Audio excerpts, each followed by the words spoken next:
Right Pawan, so ఎన్నికల code అమల్లోకి వచ్చినా ఇవన్నీ మాకు వర్తించవు, మేము అమలు చేయం, మేము పాటించము అన్న రీతిలో వ్యవహరిస్తుంది వైసీపీ ప్రభుత్వం.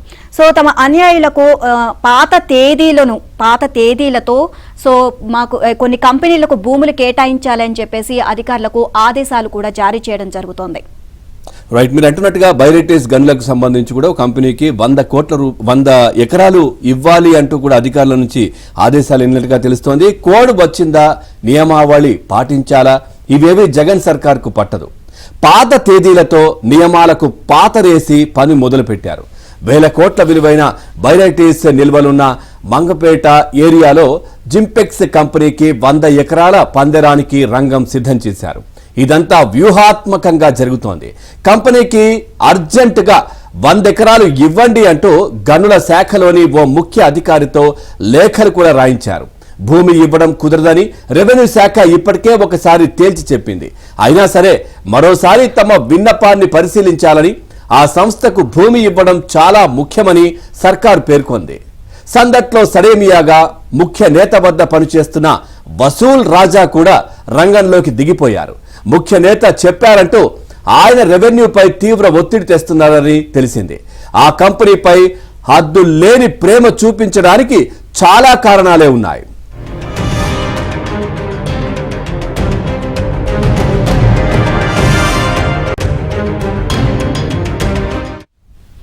ఉమ్మడి కడప జిల్లా మంగంపేట బెరైటీస్ గనులకు ప్రసిద్ధి. ప్రపంచంలోనే అత్యధిక వెరైటీస్ నిల్వలున్న ప్రాంతంలో ఇది 3వ స్థానంలో ఉంది.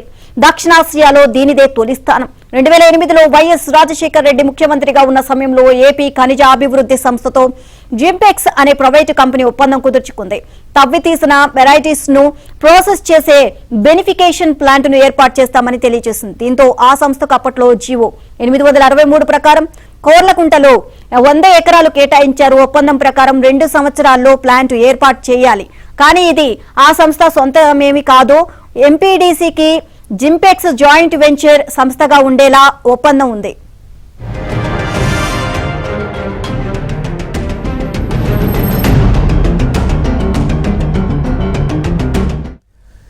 ఈ భూ కేటాయింపును వ్యతిరేకిస్తూ స్థానికులు పెద్ద ఎత్తున పోరాటం చేశారు. ఫలితంగా 2 ఏళ్లలో పూర్తి కావాల్సిన ప్రాజెక్టు ఒక్క అడుగు కూడా ముందుకు పడలేదు. దీంతో తమకు మరికొంత గడువు ఇవ్వాలని జింపెక్స్ కోరింది. ఈ మేరకు 2014 మే 17 వరకు ప్రభుత్వం గడువిచ్చింది. ఈలోగా పర్యావరణ అనుమతులు, ఇతర ప్రభుత్వ లాంఛనాలను పూర్తి చేసుకోవాలని ఆ కంపెనీకి స్పష్టం చేశారు. అయినా ఆ సంస్థ ప్రాజెక్టును ముందుకు తీసుకువెళ్లలేకపోయింది. దీంతో ఈ భూమిని ఏపీఎండీసీ తన అవసరాల కోసం ఉపయోగించుకుంది. బైరెటీస్ నిల్వలను ఆ భూమిలో డంపింగ్ చేస్తోంది. ఎండీసీ ఆ భూమిని వినియోగించడాన్ని సవాల్ చేస్తూ జింపెక్స్ 2017లో హైకోర్టును ఆశ్రయించింది. భూ వినియోగంపై ఆ స్టేటస్ కో ఇస్తూ హైకోర్టు ఆదేశం కూడా ఇచ్చింది. ఈ కేసు ఇప్పటికీ కోర్టు పరిధిలోనే ఉంది. ఇప్పటికే 16 సంవత్సరాల కాలం గడిచిపోయింది. 2 సార్లు ఆ సంస్థకు గడువు ఇచ్చిన ప్రాజెక్టును పట్టాలెక్కించలేకపోయింది. కీలకమైన వెరిఫికేషన్ ప్లాంట్ను ఏర్పాటు చేయలేకపోయింది. దీంతో ఏపీఎండీసీకి జరిగిన నష్టం ఎక్కువగానే ఉంది.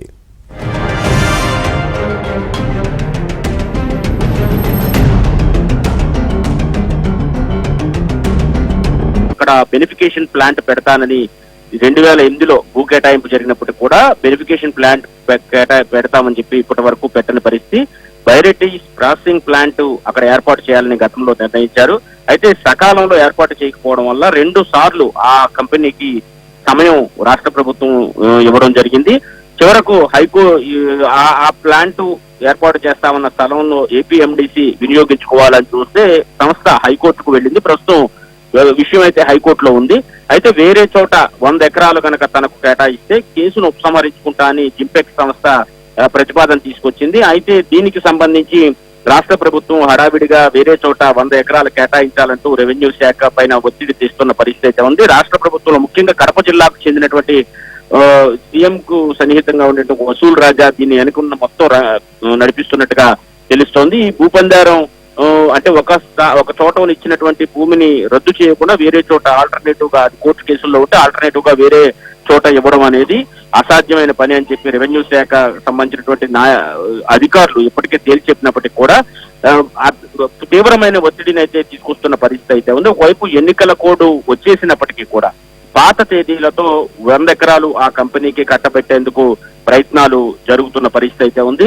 16 ఏళ్ల క్రితం భూములు కేటాయించినప్పటికీ ఇప్పటికీ అతిగతి లేని ఆ ప్రాజెక్టుకు ఉన్నట్టుండి ఇంత భారీ ఎత్తున భూములు కేటాయించడం ఏంటని కూడా ప్రశ్న అయితే వినిపిస్తోంది. గతంలో జీవో నెంబర్ 863 ప్రకారం 100 ఎకరాలు కేటాయించారు. అయితే అప్పట్లో ఆ స్థానికంగా ఉన్నటువంటి ప్రజల నుంచి తీవ్రమైన వ్యతిరేకత రావడంతో ఆ కంపెనీ ముందడుగు వేయలేకపోయింది. అయితే 2 సార్లు సమయాన్ని పొడిగించినప్పటికీ కూడా ఉపయోగం లేకుండా పోయింది. తర్వాత ఆ భూమిని యూపీఎండిసి ఉపయోగించుకోవాలని చూస్తే కోర్టుకు వెళ్లిన పరిస్థితి. ఇప్పుడు ఆల్టర్నేటివ్ గా వేరే చోట భూమి ఇస్తే కేసు వెనక్కి తీసుకుంటా అన్నారు. దీనివల్ల ప్రభుత్వానికి కొనగూరిగేది ఏమీ లేదు. అదే సమయంలో ఆ సంస్థకు అడావిడిగా 100 ఎకరాలు కేటాయించినంత మాత్రాన ఉపయోగం వచ్చేది లేదు. వచ్చే కొత్త ప్రభుత్వం దానికి సంబంధించి పరిస్థితి చూసుకునే అవకాశం ఉంది. అయినప్పటికీ కూడా దీపముండగానే ఇల్లు చక్క పెట్టుకోవాలన్న ఉద్దేశంతో జగన్మోహన్ రెడ్డి ప్రభుత్వం దానికి 100 ఎకరాలు ఆ కంపెనీకి జిప్టెక్ సంస్థకు కేటాయించేందుకు నానా హడావిడి చేస్తున్న పరిస్థితి అయితే ఉంది. తీవ్రమైన ఒత్తిడి అయితే రెవెన్యూ శాఖ అధికారుల పైన పెడుతున్న పరిస్థితి అయితే ఉంది. మొత్తం మీద మరో 100 ఎకరాలకు బైరైటీస్ బెనిఫికేషన్ ప్లాంట్ ఏర్పాటు చేయలేకపోయినప్పటికీ కూడా జింపెక్ సంస్థకు కేటాయించేందుకు తీవ్రమైన ప్రయత్నాలు అయితే జరుగుతున్నాయి. ఒకవైపు ఎన్నికల కోడ్ వచ్చాక కూడా ఈ ప్రయత్నాలు జరగడం అందరినీ ఆశ్చర్యానికి గురి చేస్తోంది. ఒకవైపు రెవెన్యూ శాఖ కూడా ఎట్టి పరిస్థితుల్లో భూమి ఇచ్చేది లేదని తేల్చి చెప్పినప్పుడు కూడా వారి మీద తీవ్రమైన ఒత్తిడి చేస్తుండడం, దీనికి ప్రభుత్వం కూడా వెనుకుండి ప్రభుత్వ పెద్దలు వెనుకుండి నడిపిస్తుండడం పట్ల తీవ్రమైనటువంటి అభ్యంతరం అయితే